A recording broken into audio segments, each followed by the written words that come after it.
It is enclosed by balconies on all sides that climb 2 stories above it. On its perimeter, in the alcoves at the back and along its thrust edge, are a dozen or more men and boys, their breath smoking in the morning air. Some stand, some lean against a pillar or a doorframe. The more confident stretch themselves on the undressed boards. At the center of the stage, the focus of this unlikely group, is a spare, nervously energetic man in his mid-30s, prematurely bald, bearded, fatigue shading his eyes. In his hands is a bundle of manuscript pages, much worked over. He clutches the bundle tightly, cherishing it. It is that most solemn and most critical moment in the creation of an original piece of theatre, the read-through. Players meet play, actors inform the innocence of a carefully guarded text with their own experience and personalities. Parts are assigned. Richard Burbage will be history's first to play the title role, by the pale-faced man who serves as author and director. Scripts, most often handwritten segments, are passed around. Talk dwindles as actors come face to face with the characters they will find voices for. The man at the center of this ragged circle begins reading. Act 1, Scene 1, Elsinore Castle. The platform of the watch. So, perhaps, the first cast of Hamlet was introduced to Shakespeare's greatest drama.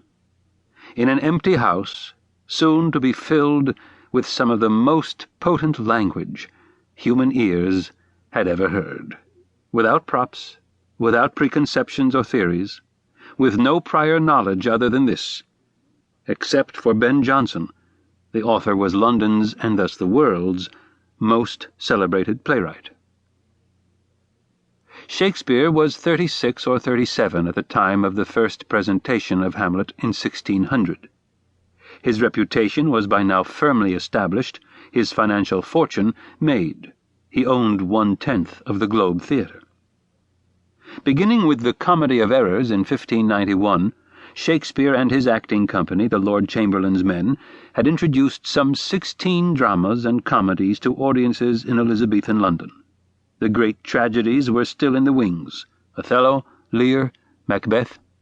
But already living in the imaginations of his contemporaries were some of Shakespeare's most completely realized characters: Fat John Falstaff, crook-backed Richard III, Shylock the Jew, and the strutting Malvolio.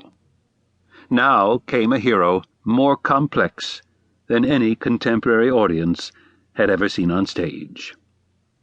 Hamlet. The play. The play in 5 acts is set in Elsinore, Denmark, at the castle of the king. First, let's introduce the characters in Act 1 in order of their appearance.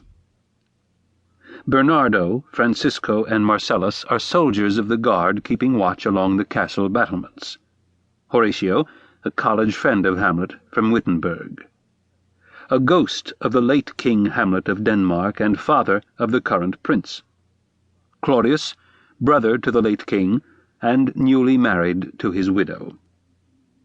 Gertrude, the late king's widow and still queen. Hamlet, son of Gertrude and King Hamlet, heir to the throne. Polonius, the king's chief adviser and father to Laertes and Ophelia. Laertes, his son, recently arrived from Paris and eager to return. Ophelia, Polonius's daughter, lords of the court, Voltimand and Cornelius, ambassadors from the king. The action in Act 1. The time is out of joint. Fortinbras, young king of Norway, stands at Denmark's borders with an army. He threatens to invade if lands his father lost are not restored to him. Old King Hamlet, who slew Fortinbras's father in single combat, has himself died suddenly and mysteriously. His body is scarcely cold before his brother Claudius ascends the throne of Denmark and marries his brother's widow, Gertrude.